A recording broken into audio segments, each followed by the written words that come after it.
अस्सलाम वालेकुम, welcome to study hub. आज का जो हमारा टॉपिक है वो है composition of the constituent assembly. Constituent assembly की कंपोजिशन क्या थी, किस तरीके से कॉन्स्टिट्यूएंट असेंबली बनाई गई।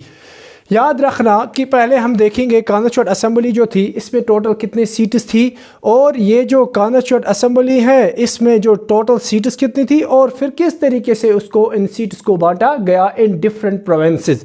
याद रखना चाहिए the total strength of the constituent assembly were 389 थी टोटल कॉन्स्टिट्यूएंट असेंबली की स्ट्रेंथ, यानी कि टोटल जो सीट्स थी 389 दी गई थी टोटल कॉन्स्टिट्यूएंट असेंबली में, होंगे 389 मेंबर्स, और इन मेंबर्स को अब डिफरेंट प्रोविंसेस में बांटा गया। याद रखना चाहिए इंडिया जो था, इंडिया में 3 हिस्से थे, 3 हिस्सों में इंडिया को बांटा गया था।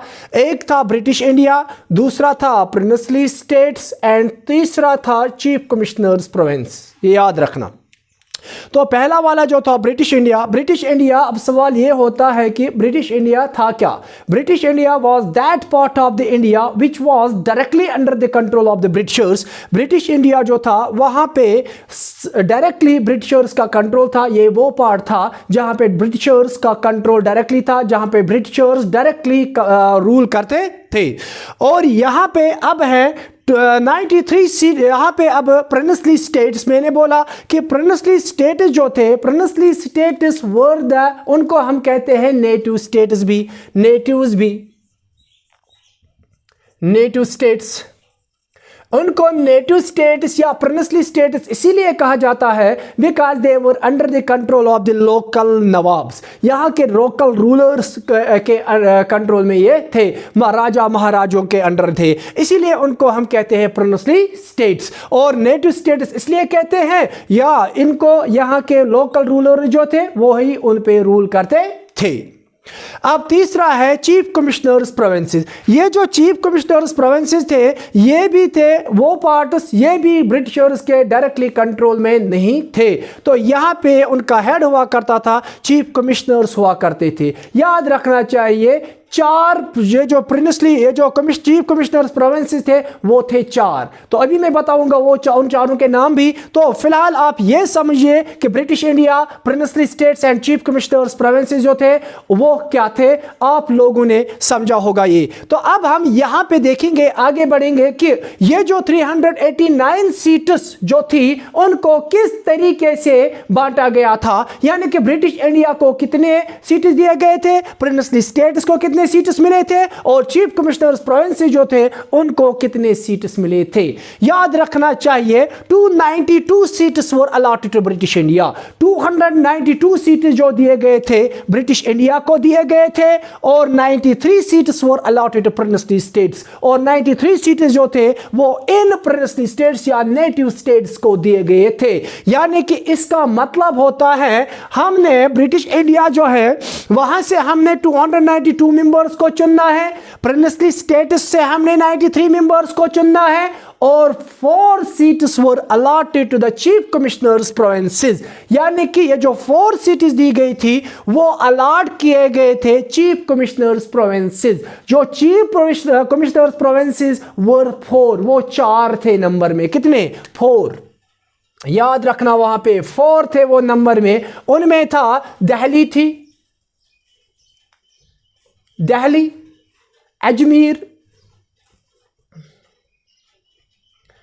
अजमेर थी दूसरी, तीसरी थी कोरग,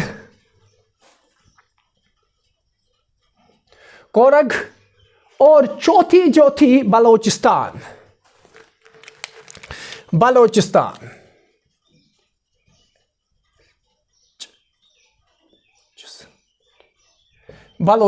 ये 4 जो थे, these were the chief commissioners provinces. यानी कि एक सीट, एक को दिल्ली को 1 मिली, अजमेर को 1 मिली, और कोरग को 1 मिली, और बलोचिस्तान को 1 मिली। This is now in Pakistan, जो आज पाकिस्तान में है बलूचिस्तान।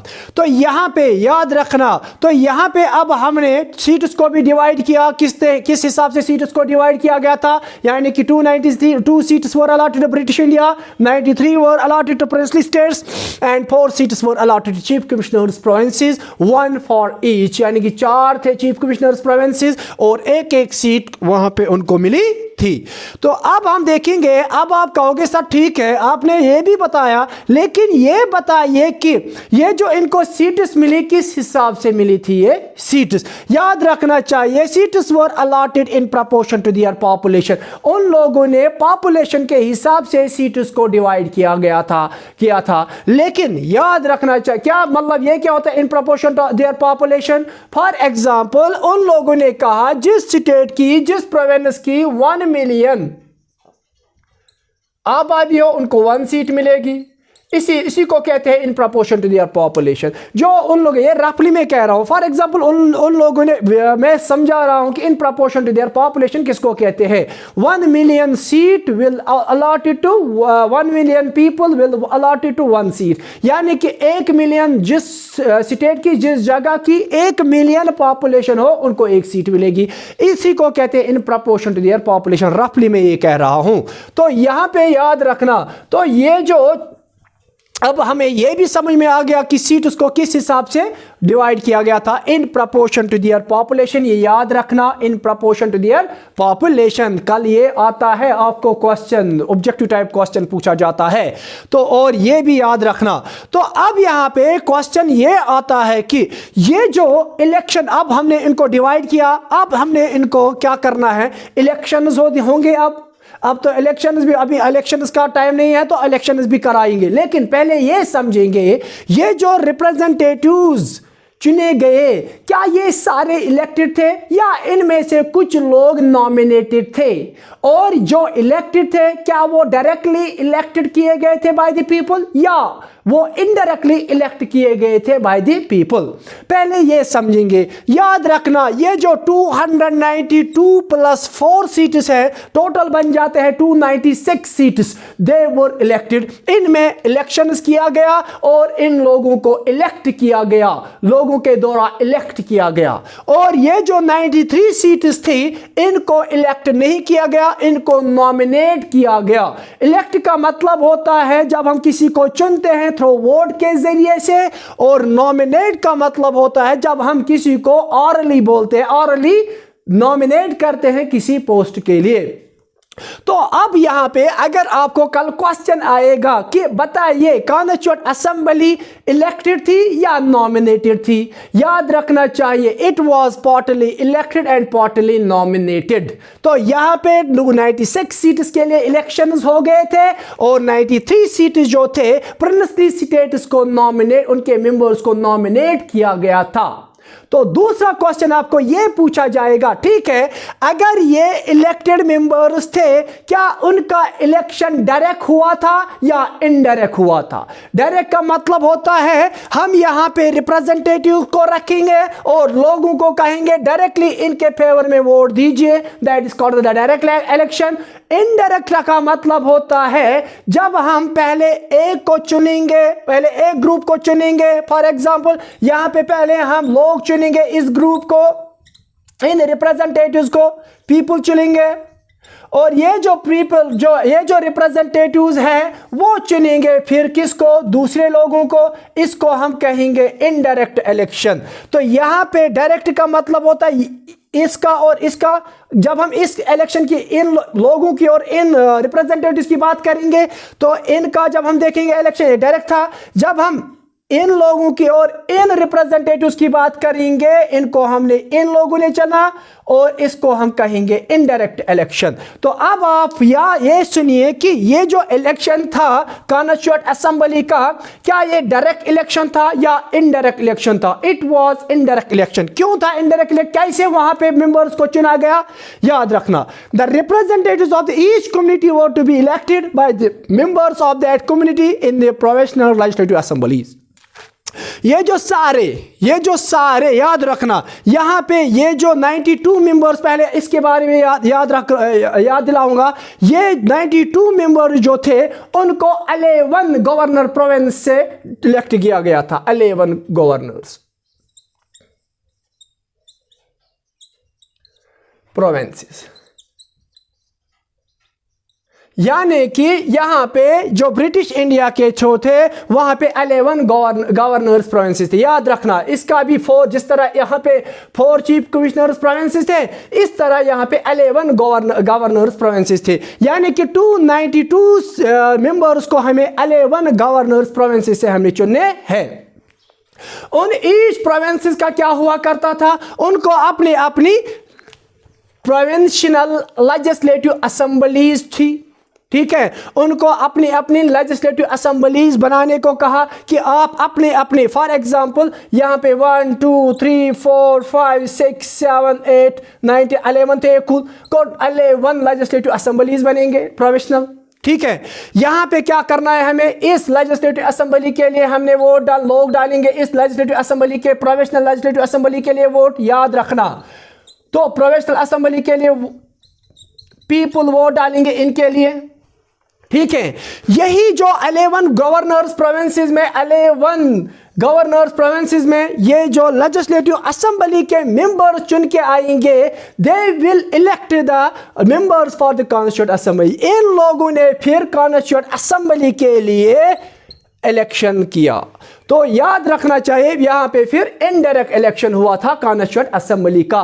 पहले लोगों ने प्रोविंशियल लेजिस्लेटिव असेंबलीज के लिए वोट डाले, वहां पे जो मेंबर्स इलेक्ट हो गए, तो इन लोगों ने अब कॉन्स्टिट्यूएंट असेंबली के लिए वोट डाले और चुने किन मेंबर्स को, कॉन्स्टिट्यूएंट असेंबली के मेंबर्स को चुना। यानी कि 296 मेंबर्स को अब उन लोगों ने चुना जो लेजिस्लेटिव असेंबली में क्या हुए थे, इलेक्ट हुए थे। को elections of the constituent assembly वो इनडायरेक्ट इलेक्शन हुआ। तो यहां पे अब एक और क्वेश्चन सर, कहोगे आप, सर आप मुझे ये बताइए, ये जो इलेक्शन हुआ है, इलेक्शंस के बहुत सारे मेथड्स होते हैं।